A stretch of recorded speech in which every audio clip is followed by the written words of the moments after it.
What is going on, everybody? In this video, I want to talk about the 10 most disappointing teams from the 2025 college football season.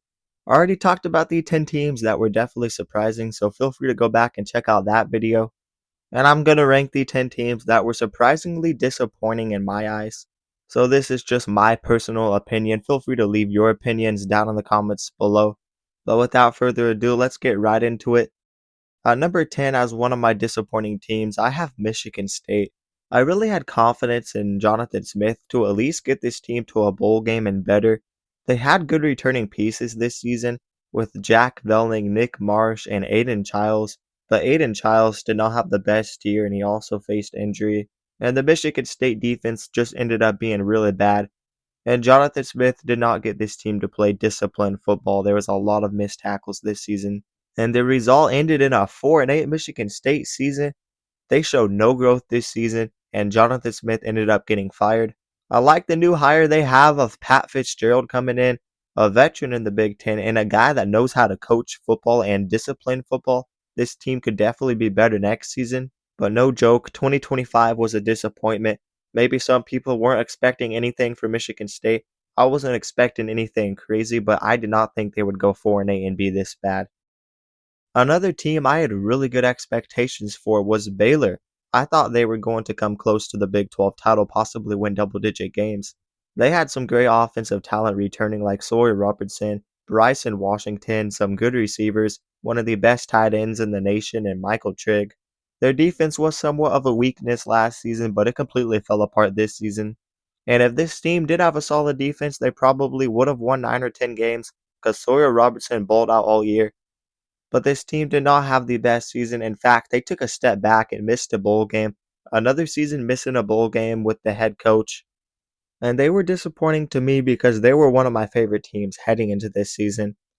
While they did go 5-7, they are only a couple adjustments away from being a good team again with Dave Aranda. 2024 was a solid year. They were on the right track. And with DJ Lagway coming in for the 2026 season, they could be really good offensively again. They really just need to get that defense in shape. Regardless, 2025 was a big disappointment. At number 8, I have Auburn. I thought this year for sure they would finally be a winning team and have a winning season, as this is like the second or third consecutive season they underperformed expectations. It shouldn't be a surprise, but it was a surprise to me, and they were extremely disappointing. With all that talent at wide receiver and a 5-star quarterback in Jackson Arnold, you should not expect a team like this to only win 5 games. And also with that defense, that kept them in a lot of games. The receiver room is loaded with 4 and 5-star talent and one of the best receivers in Cam Coleman. The offensive line made them look worse than they actually are, and when you don't have an offensive line, your whole team can fall apart. They definitely had a disappointing year. They had a bunch of close games despite a terrible record. This team went 0-6 in one-score games. It does not get much worse. Hugh Freeze also got fired. So we'll see what this team can do in the future. They are hiring new head coach Alex Golesh. I like the hire, but he's bringing over a lot of talent from South Florida. I don't know if that's going to cut it. Kansas State was also a disappointing team this season, and it really showed in the first game against Ireland, where Avery Johnson just played another bad game and showed that he is still the same quarterback as always. A decent runner and athletic quarterback, but can never make the throws. They found their footing and pushed for a 500 finish, but they decided not to play in a bowl game, and their head coach Chris Kleiman retired. That was definitely a disappointing year for this team as they were having Big 12 aspirations this season. Dylan Edwards had a monster bowl game a year ago against Rutgers. He had great expectations, but he really just didn't do much. He faced injury as well. Avery Johnson just kept getting worse week after week, and this team as a whole just was not great. While Texas had an up and down season, overall the season was certainly a disappointment, knowing that they had national title hopes this season, and they ended up missing the college football playoffs. From the beginning, Arch Manning was overhyped, and people were putting way too much pressure on his name. The first half of the season showed he looked terrible, but what about that second half of the season, turning up, leading this team on a winning streak, and leading them to a bowl win over Michigan? They look good heading into the future with the talent and bringing in Cam Coleman, the 5-star receiver. But if we're looking at 2025, it was not a great year. The defense was solid again, but the awful defeat at Florida in early October really hurt any of the chances at the college football playoffs. and you just cannot have those types of losses. And Arch Manning needed to play better early in this season. The offense as a whole did. It's not just him. The offensive line couldn't block for him. Texas was certainly a disappointment, but they are definitely going to be better next season, I believe. South Carolina was a big disappointment. Maybe there was too much expectations on them, as they went on a big run to end last season in a winning streak. But if you just compare their talent to other teams' talent, it was not there, and they did lose some players to the NFL offensively and defensively. I think a bad offensive line and a tough schedule really didn't help them. But with some talent returning, Dylan Stewart and Lenore Sellers both coming back next season, if they could get an offensive line to protect Sellers, watch out, this team could be back.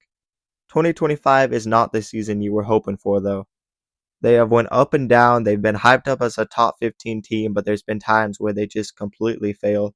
And 2025 was one of those seasons as they ended 4-8, and it was definitely a disappointing 2025 season for South Carolina.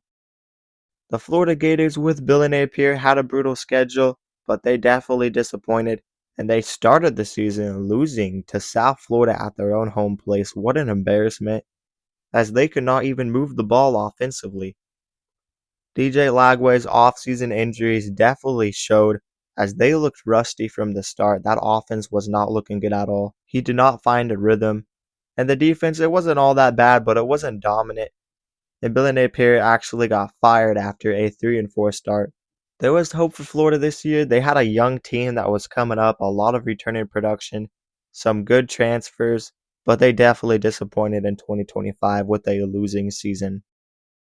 Now, these top three teams I'm about to talk about were the biggest disappointments for sure, as all three of them could have went on and had historical runs with the returning production that they had back and the teams that they had. The roster and talent was there, but obviously the coaching wasn't there, and the team success did not show on the field. I don't know what happened to that LSU offense. It just seems like a lot of the receivers they brought in could not fit in offensively. Maybe they stocked up on too many receivers who were overhyped and overrated, and the offensive line and run game was just not there either.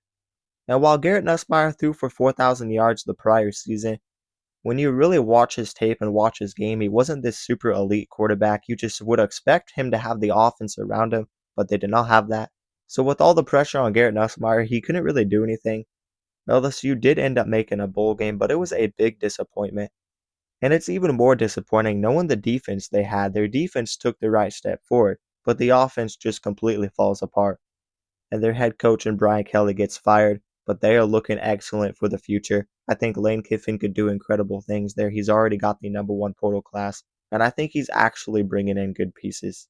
Despite the awful performances and injuries and just the disappointment season of 2025, they are looking better for the future. Clemson was a very disappointing team as well. This team was top of the country in returning production.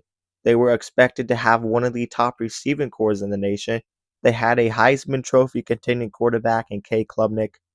The run game was a question mark, and it definitely showed they did not have the best rushing attack. And while the offense wasn't terrible, it was the defense that completely got exposed. There wasn't enough depth on this roster and defense, and it shows because Dabo Swinney has not used the portal. It just seems like he can't catch up in this era, and the injuries definitely contributed.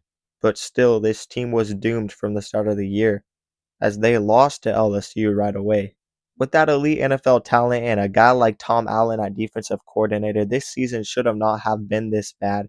With the national title potential they had, how do they go from making the playoffs and retaining everybody but just falling apart next season? It makes no sense. But I guess it just shows this landscape is unpredictable at times, and teams get better and teams get worse. And finally, the most disappointing team for me is easily Penn State. I picked them to win the national title. Yes, I am that fool. I thought it would finally be their year. You look at what they did the prior season, going to the semifinals, a field goal away from the national title. They returned basically all of their offense. Overall, the offense and defense wasn't elite at all. They showed good things. They won a bowl game, but they definitely disappointed. James Franklin got fired early. Some of the losses they had were just embarrassing. And I think they got in the head. The season was a lot worse than it should have been. Maybe the absence of Tyler Warren at tight end hurt them, but still, there should not be an excuse like this when you have the NFL backs and Nick Singleton and Katron Allen. And that receiving core, all of your offensive linemen back, Drew Aller at quarterback, a talented defense. I don't understand how they fell apart. But regardless, this is one of the most disappointing seasons I have seen in a long time in college football. But anyways, that will do it for this video. You guys let me know, who are your disappointing teams for 2025. Let me remind you guys to like the video and also subscribe to the channel and turn on notifications so you never miss an upload. And if you guys love college football, then you'll love this channel because we upload a ton of college football content and we basically cover everything on this channel. So definitely consider subscribing and also consider checking out my socials down in the description below. But that will do it, guys, and peace out.